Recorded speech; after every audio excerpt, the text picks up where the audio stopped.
Hello दोस्तों, नमस्कार। मैं शंकर आप सभी का अपने यूट्यूब चैनल टारगेट लर्न 98 में बहुत बहुत स्वागत करता हूं। आज मैं आप सभी के लिए हिंदी के महत्वपूर्ण क्वेश्चन लेके आए हैं जो वीडियो और अन्य यूपीएसएससी के एग्जाम में आए हुए हैं। आपकी परीक्षाओं के लिए बहुत ही उपयोगी हैं। आइए देखते हैं, पहला क्वेश्चन है आज का। देखिए, सूरदास के गुरु कौन थे? इसमें फर्स्ट क्वेश्चन पे लिखा हुआ है सूरदास के गुरु कौन थे। इसका ऑप्शन है रामानंद, रामदास, वल्लभाचार्य और विठलनाथ। इसका सही ऑप्शन क्या होगा? इसका सही ऑप्शन होगा वल्लभाचार्य। ये थर्ड ऑप्शन जो है, सूरदास के गुरु कौन थे? वल्लभाचार्य थे। सेकंड क्वेश्चन आपके सामने है, छंद पढ़ते समय आने वाले विराम को क्या कहते हैं? यानी जो छंद पढ़ा जाता है तो उसके जो विराम आता है उसको क्या कहा जाता है? गति, तुक, यति या गण। उसका सही ऑप्शन क्या होगा? इसका सही ऑप्शन होगा यति। जहाँ कहीं रुका जाता है छंद पढ़ते समय, थोड़े थोड़े समय के लिए रुका जाता है, सांसों को रोका जाता है, तो वहाँ पे कौन सा कहा जाता है? यति कहा जाता है। नेक्स्ट क्वेश्चन आपके सामने है, जहाँ वाक्य गति अंतिम रूप ले ले, विराम विचार के तार टूट जाएं, वहाँ किस चिन्ह का प्रयोग किया जाता है? यानी जहाँ पर वाक्य का अंत हो जाए, समाप्त हो जाए, वहाँ पे किस चिन्ह का प्रयोग किया जाता है? योजक चिन्ह का, उदाहरण चिन्ह का, अल्प विराम का या पूर्ण विराम का? तो इसका सही ऑप्शन क्या होगा? पूर्ण विराम का। थर्ड ऑप्शन इसका सही हो जाएगा, और लास्ट ऑप्शन। क्वेश्चन नंबर 4 आपके सामने है, आमर्श क्या है? आमर्श इसमें पूछा क्या है? एक काव्य दोष है, एक काव्य गुण है, एक संचारी भाव है, एक अलंकार है। इसका क्या होगा सही? इसका थर्ड ऑप्शन जो है एक संचारी भाव है। इसका थर्ड ऑप्शन एक संचारी भाव। आमर्श क्या है? तो एक संचारी भाव है। क्वेश्चन नंबर 5 आपके सामने है, कबीरदास की भाषा कौन थी? ब्रज थी, कन्नौजी थी, खड़ी बोली थी या सदुक्कड़ी थी? तो कबीरदास की भाषा क्या थी? यह सदुक्कड़ी भाषा थी। इसी को पंचमेल खिचड़ी भी कहा जाता है। क्वेश्चन नंबर 6 आपके सामने मुहावरा है, द्रौपदी का चीर का अर्थ है, यानी द्रौपदी का चीर का क्या अर्थ है? नारी का अपमान करना, शर्मनाक कार्य करना, या कभी समाप्त ना होना, सुंदर स्त्री। इसका सही ऑप्शन है कभी समाप्त ना होना। द्रौपदी का चीर का अर्थ है जो कभी समाप्त ना हो। क्वेश्चन नंबर 7 आपके सामने है, कूपमंडोक होने का अर्थ है? कूपमंडोक होना का अर्थ है कुएं में गिरना, मूर्ख होना, मत देना, या सीमित ज्ञान या सीमित अनुभव होना। इसका जो लास्ट ऑप्शन है सीमित ज्ञान या सीमित अनुभव होना। कूपमंडूक का अर्थ होता है सीमित ज्ञान और सीमित अनुभव होना। क्वेश्चन नंबर 8 आपके सामने है, इसमें ये विकल्प 1 और 6 लास्ट में रहेंगे, बाकी यार अलावा इसको आपको क्रम में व्यवस्थित करना है। सामाजिक जीवन में क्रोध की जरूरत बराबर पड़ती है। मनुष्य दूसरे के द्वारा पहुंचाए जाने वाले बहुत से, यदि क्रोध ना हो तो कष्टों के लिए चिर निवृत्ति का उपाय ही ना कर सकें। इसमें आपको बनाना है पूरा सेंटेंस। इसका जो विकल्प बनेगा ये पहला वाला, या रा ला वा, यानी फर्स्ट पे ये हो जाएगा आपका, सामाजिक जीवन में क्रोध की जरूरत बराबर पड़ती है, फिर मनुष्य दूसरे के द्वारा पहुंचाए जाने वाले बहुत से यदि क्रोध ना हो तो कष्टों के चिर निवृत्त उपाय ही न कर सके। इसको इस हिसाब से बनाना है। क्वेश्चन नंबर 9 आपके सामने है, दिए गए वाक्य के लिए एक शब्द का चयन कीजिए। पूरब और पश्चिम के बीच की दिशा को क्या कहा जाता है? इसमें पूछा पूरब और पूरब और उत्तर के बीच की दिशा को क्या कहा जाता है? आग्नेय, वायव्य, ईशान या नैत्रेय। इसका सही ऑप्शन क्या होगा? ईशान कहा जाता है। थर्ड ऑप्शन ये राइट हो जाएगा। पूरब और उत्तर के बीच की दिशा को क्या कहा जाता है? ईशान कहा जाता है। क्वेश्चन नंबर 10 आपके सामने है, बलय शब्द का अर्थ चिन्हित कीजिए। बलय शब्द का अर्थ चिन्हित करना आपको बताना है। बलय शब्द का क्या अर्थ होता है? वृक्ष की छाल, मृग की छाल, गोलाकार घेरा या आवरण। तो बलय का अर्थ होता है गोलाकार घेरा। इसका जो ये थर्ड वाला ऑप्शन है गोलाकार घेरा, यह सही हो जाएगा। क्वेश्चन नंबर 11 आपके सामने है, नीचे दिए गए शब्दों में से अव्ययी भाव समास का चयन कीजिए। इसको आपको अव्ययी भाव समास बताना है इसमें कि कौन सा समास यहाँ अव्ययी भाव समास किस में है। पाप पुण्य में कौन सा होगा? आजीवन में, घुड़सवार या पीताम्बर। इसमें कौन सा समास होगा जो अव्ययी भाव है? इसका सेकंड वाला ऑप्शन जो है आजीवन। आजीवन में कौन सा समास होगा? तो आजीवन में अव्ययी भाव समास होगा। पाप पुण्य में द्वंद्व समास हो जाएगा, घुड़सवार में तत्पुरुष समास हो जाएगा, और पीताम्बर में बहुब्रीहि हो जाएगा। इसका जो बी ऑप्शन है राइट है। लेकिन क्वेश्चन नंबर 12 आपके सामने है, ठीक समय पर आ जाना में कौन सा कारक है? इसमें पूछा ठीक समय पर आ जाना, इसमें कौन सा कारक चिन्ह का प्रयोग किया गया है? इसमें जो पर लिखा है, ये पर में या पर किस कारण किस में मतलब कारक में प्रयोग किया जाता है? क्वेश्चन नंबर 12 का यह अधिकरण कारक है। किसी में कौन सा कारक का प्रयोग किया? तो अधिकरण कारक का प्रयोग किया गया है। कर्ता ने कर्म को, यहाँ कर्म में कर्ण से आएगा संप्रदान के लिए, और अधिकरण में अपर होता है, तो यहाँ पे अधिकरण कारक हो जाएगा। क्वेश्चन नंबर 13 आपके सामने है, मंदिर और मदिरा युग्म का उपयुक्त अर्थ वाला युग्म कौन सा है, यानी मंदिर का क्या अर्थ होता है और मंदिरा का क्या अर्थ होता है, इसको आपको इसमें बताना है। पूजा घर, पुजारी, घर या सवारी, गुफा या बड़ी गुफा, देवालय या अश्वालय। तो मंदिर का अर्थ होता है देवालय और मंदिरा का अर्थ होता है अश्वालय, यानी जहाँ देवता रहते हों, और मंदिरा मतलब जहाँ घोड़े रहते हैं। इसका डी ऑप्शन यार राइट हो जाएगा। क्वेश्चन नंबर 14 आपके सामने है, निम्नलिखित में से निम्न में मिश्र वाक्य है, यानी इसमें पूछा मिश्र वाक्य कौन सा है। मेरे आते ही वर्षा होने लगी, उसके जाने के बाद वर्षा होने लगी, वह घर से निकला और वर्षा होने लगी, ज्यों ही वह घर से निकला वर्षा होने लगी। इसमें पूछा मिश्रित वाक्य कौन सा है, तो इसका डी ऑप्शन जो है ये मिश्रित वाक्य वाला है, क्योंकि ये पहला वाक्य जो है, सेकंड वाक्य जो है पहले वाक्य पे आश्रित है, मतलब ज्यों वह घर से निकला त्यों ही वर्षा होने लगी, तो इसलिए इसका जो डी ऑप्शन है राइट हो जाएगा। ये मिश्रित वाक्य का उदाहरण है। और सी वाला ये है, ये संयुक्त वाक्य का उदाहरण है। देखिए क्वेश्चन नंबर 15 से लेकर 18 तक का है, इसको काव्य को पढ़कर आपको उत्तर देना है। आज बरसों बाद उठी है इच्छा, हम कुछ कर दिखाएं, एक अनोखा जश्न मनाएं, अपना कोरा अस्तित्व जमाएं। आज बरसों बाद सूखे पत्तों पर बसंत आई है, विचार रूपी कलियां पर बहार खिलाई हैं, गहनता की फसल लहराई है, शायद इसी कारण आज बरसों बाद उठी है इच्छा, हम कुछ कर दिखाएं, अपना कोरा अस्तित्व जमाएं। कवि के मन, इस क्वेश्चन है, कवि के मन में इच्छा उत्पन्न हुई है, मतलब कवि के मन में किस चीज़ को इच्छा उत्पन्न हुई है, कुछ महत्वपूर्ण कार्य करने की, मन से बातें करने की, खुशियाँ मनाने की, अपनी पहचान बनाने की। क्वेश्चन 15 आपके सामने है, तो इसमें क्या होगा, कुछ महत्वपूर्ण कार्य करने की, यानी तो फर्स्ट ऑप्शन है ये राइट हो जाएगा। इसमें देखिए पूछा कवि के मन की इच्छा को जो उत्पन्न हुई है किस लिए हुई, तो कुछ महत्वपूर्ण कार्य करने की इच्छा कवि के मन में उत्पन्न हुई है। क्वेश्चन नंबर 16 आपके सामने है, सूखे पत्ते प्रतीक हैं, यानी इसमें पूछा सूखे पत्ते किसके प्रतीक हैं, पतझड़ के, अकाल के, मन के सूनेपन के या शुष्कता से। तो सूखे पत्ते किसके प्रतीक हैं, मन के सूनेपन से। इनका सी ऑप्शन जो है इसका ये राइट हो जाएगा। क्वेश्चन नंबर 17 आपके सामने है, किन कलियों पर बहार का आगमन हुआ है। इसमें पूछा जो उपयुक्त कविता लिखा था उसमें पढ़ के आपको इसको उत्तर देना है कि किन कलियों पर बहार का आगमन हुआ है, भाव रूपी कलियों पर, विचारों की कलियों पर, या छोटी नई कलियों पर, या शुष्क कलियों पर। इसका सही क्या ऑप्शन हो जाएगा, विचारों की कलियों पर। इसका बी ऑप्शन 17 का सही हो जाएगा। कवि के मन में विचारों की कलियों पर बहार का आगमन हुआ है। क्वेश्चन नंबर 18 आपके सामने है, गहनता की फसल से कवि का क्या आशा है। गहनता की फसल से कवि का क्या आशा है, अपना अस्तित्व, विचारों में परिपक्वता, लाल आती फसलें, विचारों में गंभीरता। क्वेश्चन नंबर 18 में आपको पूछा हुआ है, तो इसमें क्या हो जाएगा, गहनता की फसल यानी विचारों की परिपक्वता, यानी मेच्योरिटी से इसके कवि का आशा है। क्वेश्चन नंबर 19 आपके सामने है, इसमें पूछा हुआ, रिक्त स्थान हेतु दिए गए विकल्पों को उचित विकल्प चुनिए। इसमें रामू की डैश डैश केवल इसलिए हुई क्योंकि राजीव उसकी, इसमें कौन सा भरना अधिक बुद्धिमान था, अपेक्षा या उपेक्षा, अपेक्षा। इसमें क्या हो जाएगा, अपेक्षा उपेक्षा या उपेक्षा। इसका क्या होगा, तो उपेक्षा और अपेक्षा, यानी इसका जो सेकंड वाला ऑप्शन है उपेक्षा। रामू की उपेक्षा केवल इसीलिए हुई क्योंकि राजीव उसकी अपेक्षा अधिक बुद्धिमान था। इसका जो ये भरा जाएगा, ये बी वाला ऑप्शन सी जो उपेक्षा, ये राइट हो जाएगा। क्वेश्चन नंबर 20 आपके सामने है, निम्न पंक्तियों में सही अलंकार का चयन कीजिए। ये पंक्ति लिखी हुई है, पानी बिन मीन प्यासी, मोहि सुन सुनि आवे हासी। इसमें किस अलंकार का प्रयोग किया गया है, इसको आपको बताना है। विभावना अलंकार, विशेषोक्ति अलंकार, अतिशयोक्ति अलंकार या उपमा अलंकार। तो पानी बिन मीन प्यासी, मोहि सुन आवे हासी, इसमें विशेषोक्ति अलंकार का प्रयोग किया गया है। इसका जो सेकंड वाला ऑप्शन है ये राइट हो जाएगा। क्वेश्चन नंबर 21 आपके सामने है, निम्नलिखित विकल्पों में से किस विकल्प में सही शब्द व्यक्तिवाचक संज्ञा है। इसमें मतलब किस विकल्प में व्यक्तिवाचक संज्ञा का प्रयोग किया गया है ये आपको बताना है।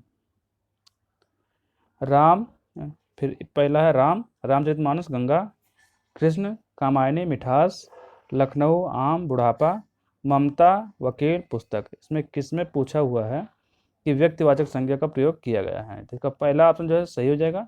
राम, ये भी व्यक्तिवाचक है, रामचरितमानस भी व्यक्तिवाचक हो जाएगा, गंगा भी व्यक्तिवाचक हो जाएगी। इसमें भी कृष्ण व्यक्तिवाचक है, कामायनी भी व्यक्तिवाचक है, पर मिठास जो है भाववाचक है। इसका इसलिए पहला ऑप्शन जो है यह राइट हो जाएगा। क्वेश्चन नंबर 22 आपके सामने है। निम्न में क्या गंगा का पर्यायवाची नहीं है। इसमें पूछा गंगा का पर्यायवाची कौन सा नहीं है।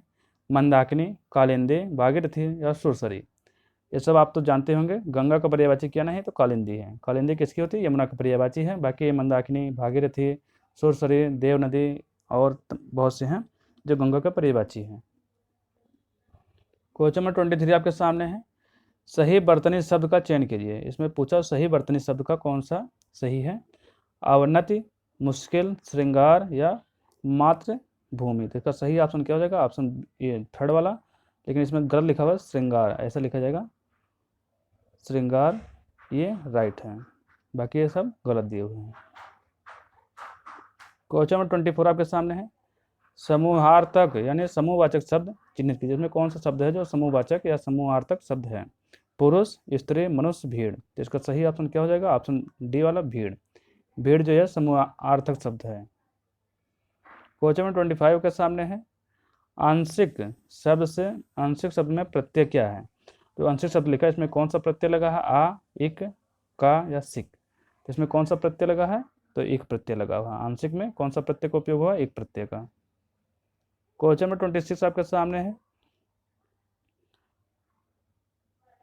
नीचे दिए गए वाक्य में त्रुटिपूर्ण खंड को चिन्हित कीजिए। यदि कोई त्रुटि ना हो तो डी भाग को चिन्हित कीजिए। मतलब इसमें कौन सी गलत है, कौन सा पूछा हुआ है। पुलिस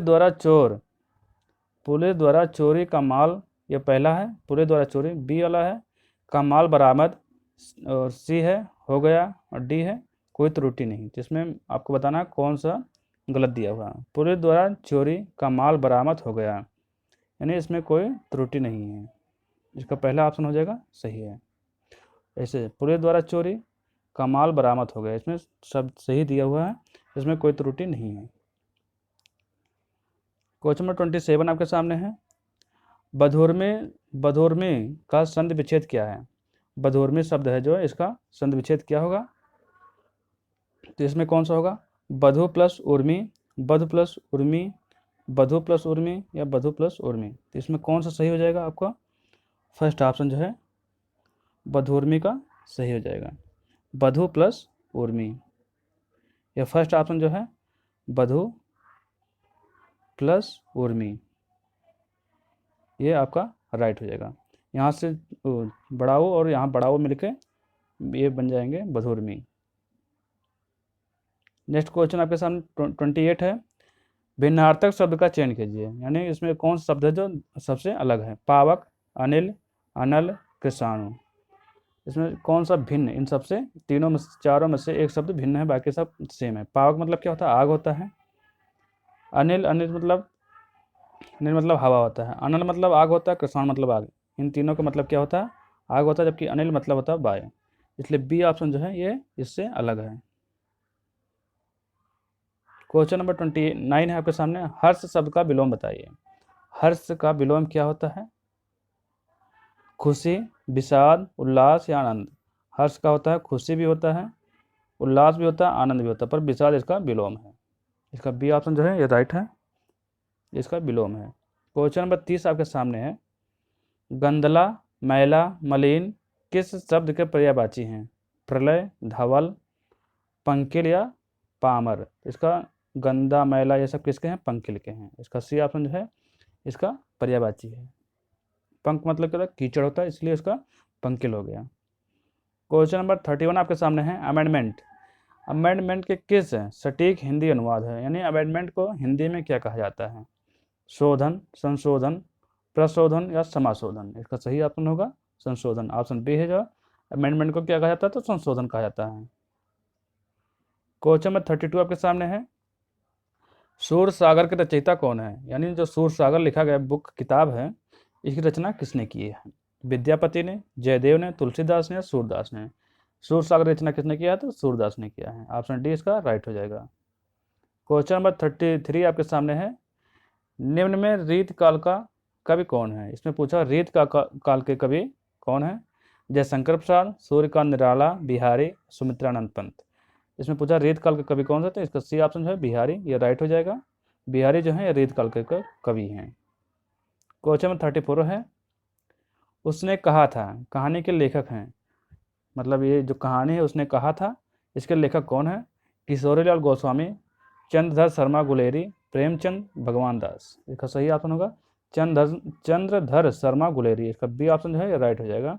उसने कहा था, ये किसका कहानी है, लेखक हैं? तो चंद्रधर गुलेरी हैं इसके। क्वेश्चन नंबर 35 के सामने है। उर्वशी किसका काव्य है? मतलब यानी उर्वशी जो बुक है उसको किसने लिखा है? ऑप्शन आपके सामने जयशंकर प्रसाद, मैथिली शरण गुप्त, रामधारी सिंह दिनकर, महादेवी वर्मा। इसको आप बताइए इसका कौन सा आंसर सही होगा। उर्वशी किसका काव्य है? तो ये रामधारी सिंह दिनकर का काव्य है। क्वेश्चन 36 आपके सामने है। जगत का अर्थ है समाज, संसार, देश, प्रदेश। जगत का अर्थ होता है संसार। इसका बी ऑप्शन जो है राइट हो जाएगा। क्वेश्चन 37 आपका है। निष्फल का आशा है। निष्फल मतलब जिसका कोई परिणाम प्राप्त ना हो उससे कहा जाता है। तो उसका आशा क्या? अधूरा, फलदायी, सार्थक या व्यर्थ। तो इसका अर्थ होता है व्यर्थ। निष्फल का अर्थ क्या होता है? व्यर्थ होता है। क्वेश्चन नंबर 38 आपके सामने है। सुख के खेतों को हरा भरा और प्रफुल्लित करने का अर्थ है जीवन को सुख में बनाना, जीवन को दुख में बनाना, खेतों की सिंचाई करना, जीवन को संकट में डालना। इसका सही ऑप्शन हो जाएगा सुख के खेतों को हरा भरना और प्रफुल्लित करने का अर्थ है जीवन को सुख में बनाना। फर्स्ट ऑप्शन इसका राइट हो जाएगा। क्वेश्चन नंबर 39 आपके सामने है। निम्न में से दीर्घ स्वर है। इसमें पूछा दीर्घ स्वर कौन सा है? ई, ए, आई। तो इसका सही ऑप्शन क्या हो जाएगा? ऑप्शन बी वाला, यानी बड़ी जो है इसे बड़ी या इस प्रकार से ये लिखा जाता है, तो ये दीर्घ स्वर है। बाकी ह्रस्व स्वर है, ये संयुक्त स्वर में दोनों आते हैं। क्वेश्चन नंबर 40 आपके सामने है। निम्न में से अंतस्थ व्यंजन कौन सा है? इसमें पूछा हुआ अंतस्थ व्यंजन कौन से हैं? गा, जा, वा, सा। तो अंतस्थ व्यंजन 4 होते हैं, या, रा, ला और वा। ये 4 जो है ये अंतस्थ व्यंजन होते हैं। अब इसी में से जो भी दिया हो उससे हो जाएगा। इसका सी ऑप्शन जो है ये अंतस्थ व्यंजन है।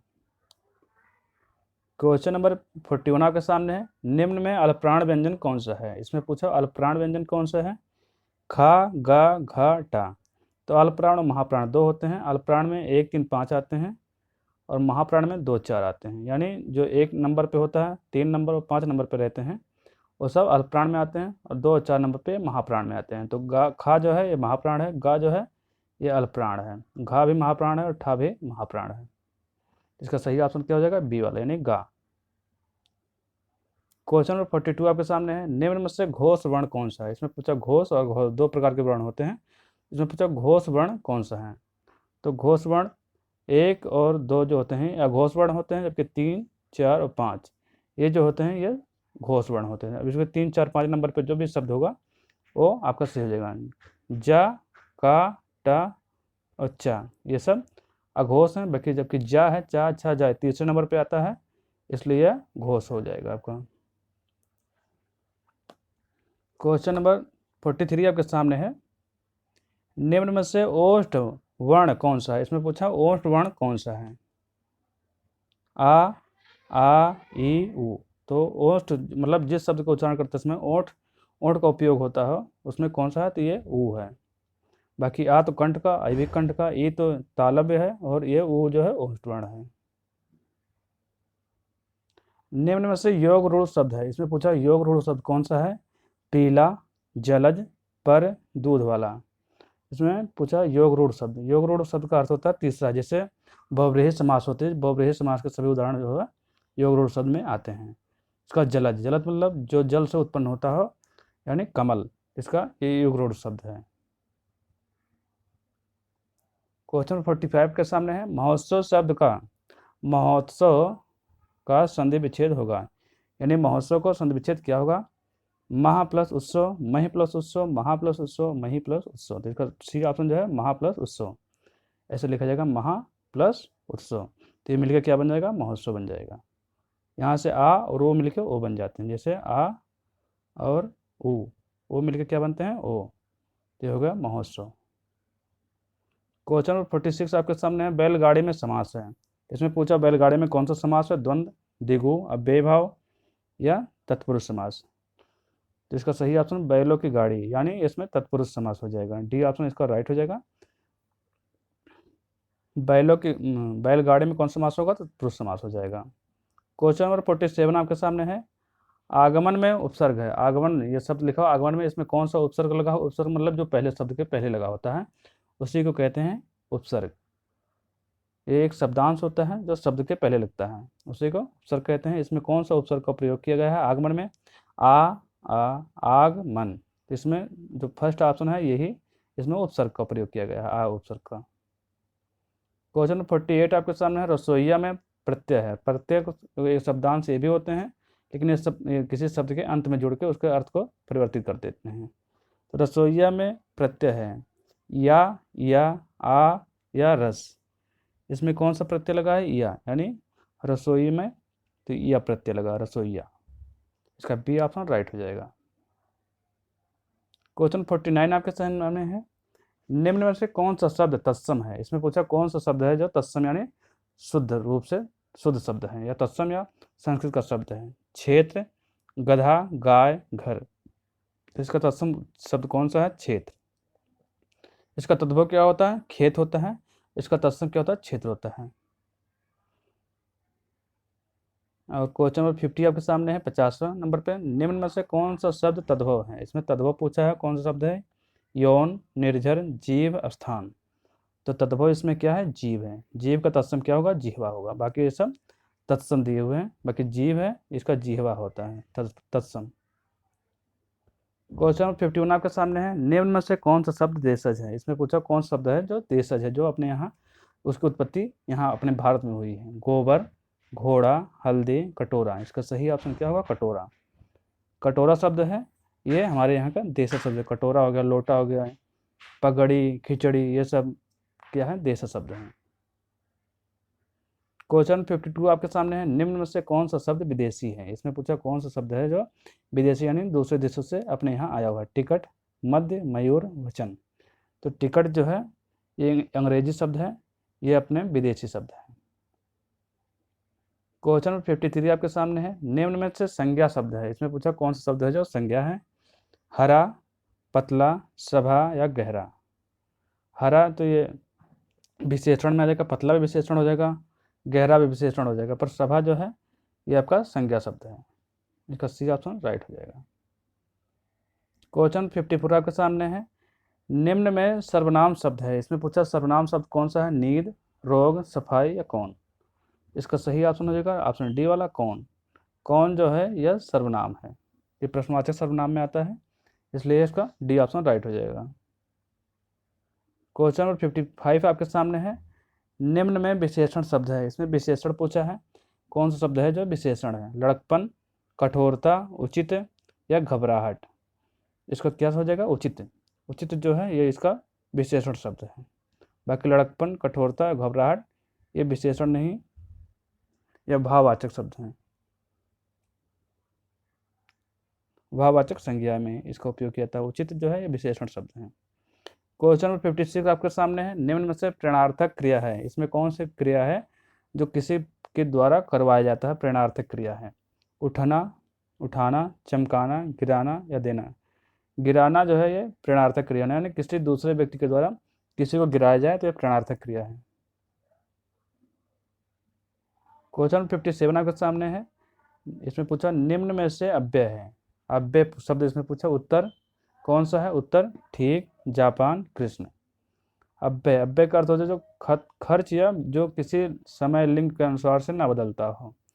तो इसका सही ऑप्शन क्या हो जाएगा, ठीक हो जाएगा। यानी ठीक जो है यह शब्द है, यह अव्यय शब्द है, बाकी ये सब अव्यय नहीं है। पंछी का पर्यायवाची है। इसमें पूछा पंछी का पर्यायवाची शब्द कौन सा है। भूधर, मीन, वृंद या विहंग। पंछी का पर्यायवाची क्या होगा, तो यह बिहग होगा। इसका डी ऑप्शन जो है ये राइट हो जाएगा। भूधर तो नहीं होता, मीन भी नहीं होता, और बिहंग खाली पंछी का क्या होता है, बिहंग होता है। क्वेश्चन 59 आपके सामने है। इसमें पूछा जटिल का विलोम होगा। जटिल शब्द का विलोम क्या होता है, सरल, कठिन, कुटिल, टेढ़ा। तो इसका क्या ऑप्शन होगा, ऑप्शन पहला वाला। जटिल का विलोम क्या होगा, तो सरल होगा। क्वेश्चन नंबर 60 आपके सामने है। जो देने योग्य हो के लिए एक शब्द, यानी जो किसी को दिया जाए उसके लिए एक शब्द का प्रयोग किया, गे, दे, पे या दान। उसका सही ऑप्शन क्या होगा, जो देने योग्य हो तो ये दे हो जाएगा। जो किसी दूसरे व्यक्ति को दिया जा सके उसके लिए क्या कहते हैं, दे है। क्वेश्चन नंबर 61 आपके सामने है। दिन और दीन शब्द का युग्म का सही अर्थ है, यानी दिन का क्या अर्थ होता है और दीन का क्या अर्थ होता है। दिन का दिवस, दिन मतलब गरीब, गरीब या दिवस सुबह या गरीब दोपहर या गरीब। इसका पहला ऑप्शन जो है दिन का होता है दिवस और दिन मतलब गरीब। इसका फर्स्ट ऑप्शन ये राइट हो जाएगा। दिन और दिन शब्द का अर्थ होता है दिवस और गरीब। क्वेश्चन नंबर 62 आपके सामने है 62 नंबर पे। निम्न में से कौन सा शब्द अनेकार्थक है, यानी कौन सा शब्द है जिसके कई अर्थ होते हैं। साहस, पुस्तक, अंबर या बालक। क्वेश्चन नंबर 62 के कौन सा शब्द का अनेकार्थक शब्द है, तो अंबर होगा। इसका सी ऑप्शन जो है ये राइट हो जाएगा। अंबर का कई अर्थ होता है, अनेकार्थक शब्द है। क्वेश्चन नंबर 63 आपके सामने है। निम्न में वर्तनी की दृष्टि से शुद्ध शब्द है, यानी इसमें कौन सा वर्तनी है जो शुद्ध शब्द है। पूज, परीक्षण, प्राण या परीक्षा। जिसमें शुद्ध शब्द पूछा तो आपका शुद्ध शब्द होगा परीक्षा। बाकी ये सब शुद्ध नहीं है। इसमें परीक्षा जो है ये राइट है, बाकी सब गलत दिए हुए हैं। क्वेश्चन नंबर 64 आपके सामने है।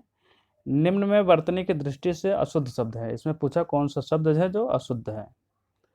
प्रादेशिक, माधुर्य, व्याप्त या प्रमाणिक। प्रमाणिक, तो इसमें अशुद्ध शब्द कौन सा है, प्रमाणिक जो है ये गलत दिया हुआ है। बाकी ये प्रादेशिक, माधुर्य और व्याप्त ये तीनों सही हैं, कि प्रमाणिक ये गलत दिया हुआ है। इसको ऐसा लिखा जाएगा।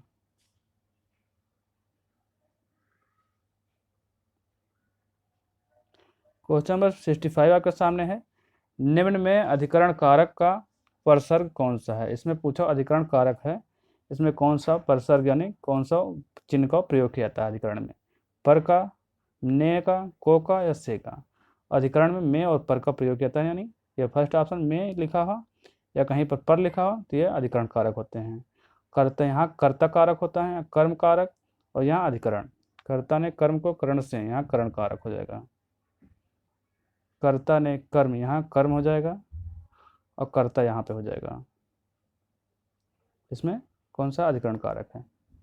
क्वेश्चन नंबर 66 आपके सामने है 66 नंबर पे। निम्न में पुल्लिंग शब्द कौन सा है। इसमें पूछा हुआ पुल्लिंग शब्द कौन सा है, क्षमा, घटना, क्षेत्र या रीति।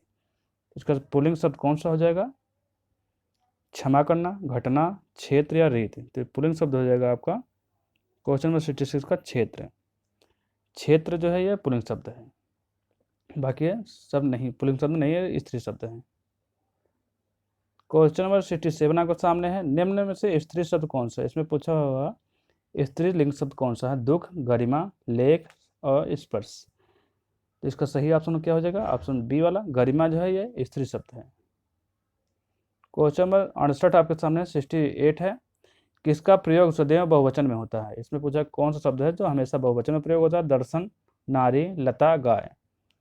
इसका सही हो जाएगा दर्शन। दर्शन शब्द है यह सदैव बहुवचन में प्रयोग होता है। अब सदैव जो बहुवचन में शब्द होते हैं, आंसू हो गया, और दर्शन, आंसू, प्राण, लोग, ये सब सदैव हमेशा बहुवचन में होते हैं। क्वेश्चन नंबर 69 आपके सामने है। निम्न में भूतकाल का उदाहरण है। इसमें पूछा कौन सा शब्द जो वाक्य दिया हुआ जो भूतकाल का उदाहरण है। मैं जाता हूँ, राम घर गया था, वह आ रहा है, वह पुस्तक पढ़ेगा। इसमें सही ऑप्शन क्या हो जाएगा, राम घर गया था, यह भूतकाल का उदाहरण है। राम घर गया था यह भूतकाल का है। क्वेश्चन नंबर 70 आपके सामने है। निम्न में भाववाचक, निम्न में भाववाच्य है। इसमें पूछा कौन सा शब्द है, वाक्य है जो भाववाच्य का उदाहरण है।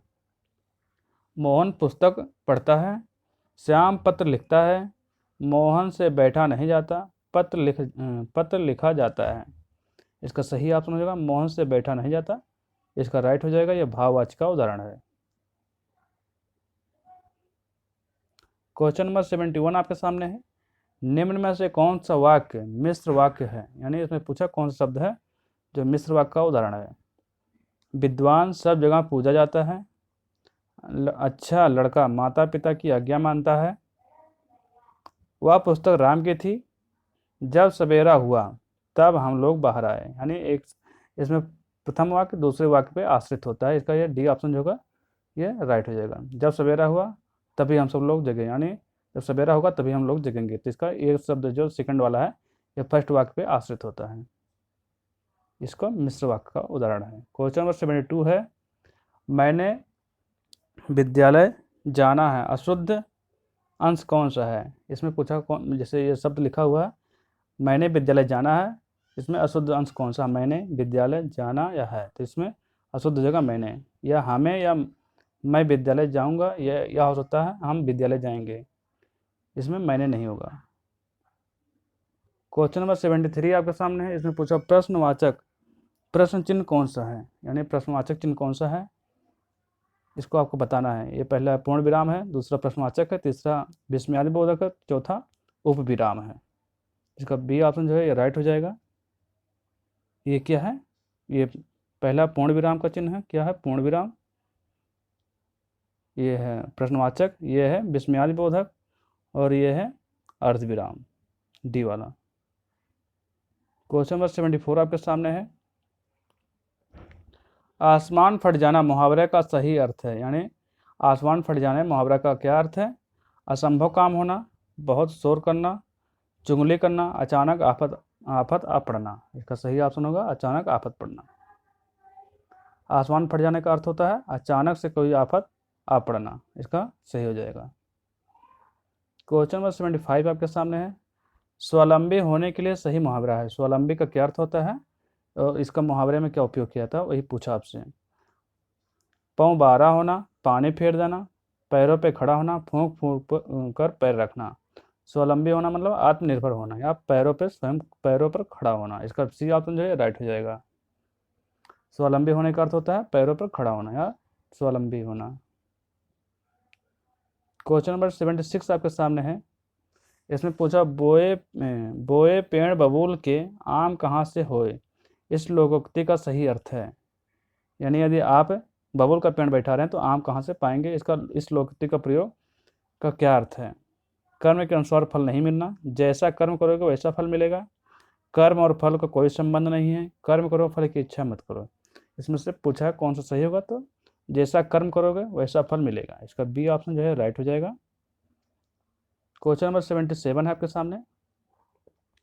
लाभ ही लाभ अर्थ के लिए सही लोकोक्ति है, यानी लाभ ही लाभ जो ये लोकोक्ति का प्रयोग किया जाता है इसका अर्थ क्या है। पाँचों उंगली घी में, पाँचों उंगलियां बराबर नहीं होती, नेक कर और कुएं में डाल, नेकी और पूंछ पूंछ। तो इसका सही ऑप्शन क्या होगा, ऑप्शन ए वाला, पाँचों उंगली घी में, यानी बहुत अधिक लाभ होना। आज का ये last question, last second last है। मूल पाठ का व्याख्या के साथ अनुवाद करना। मूल पाठ का व्याख्या के साथ अनुवाद कहलाता है, मतलब जो कोई पाठ है इसका व्याख्या के साथ अनुवाद करते हैं उसे क्या कहलाता है। शब्दानुवाद, भावानुवाद, सारा अनुवाद या व्याख्या अनुवाद। तो इसका सही ऑप्शन क्या हो जाएगा, व्याख्या अनुवाद। इसका डी ऑप्शन राइट हो जाएगा। आज का लास्ट क्वेश्चन है ये 79 क्वेश्चन है। ब्रज हिंदी के किस भाषा के अंतर्गत है, यानी ब्रज भाषा जो है ये किस क्षेत्र की भाषा के अंतर्गत आता है। पहाड़ी हिंदी के, पूर्वी हिंदी या पश्चिमी हिंदी या राजस्थानी हिंदी। तो ब्रज भाषा का उपयोग जो किया था पश्चिमी हिंदी के उपभाषा के अंतर्गत आता है। जी हाँ दोस्तों, आज हमने आप सभी के लिए लगभग 80 क्वेश्चन लेके आए थे। यदि आपको हमारा वीडियो पसंद आया तो हमारे चैनल को सब्सक्राइब करें और अपने दोस्तों में ज़रूर शेयर करें। हमारा वीडियो देखने के लिए ये हमारा चैनल है, इसको भैया सब्सक्राइब जरूर करवा दें अपने दोस्तों से और अपना भी कर लें। और हमारे वीडियो देखने के लिए आप सभी का बहुत बहुत धन्यवाद। Thank you.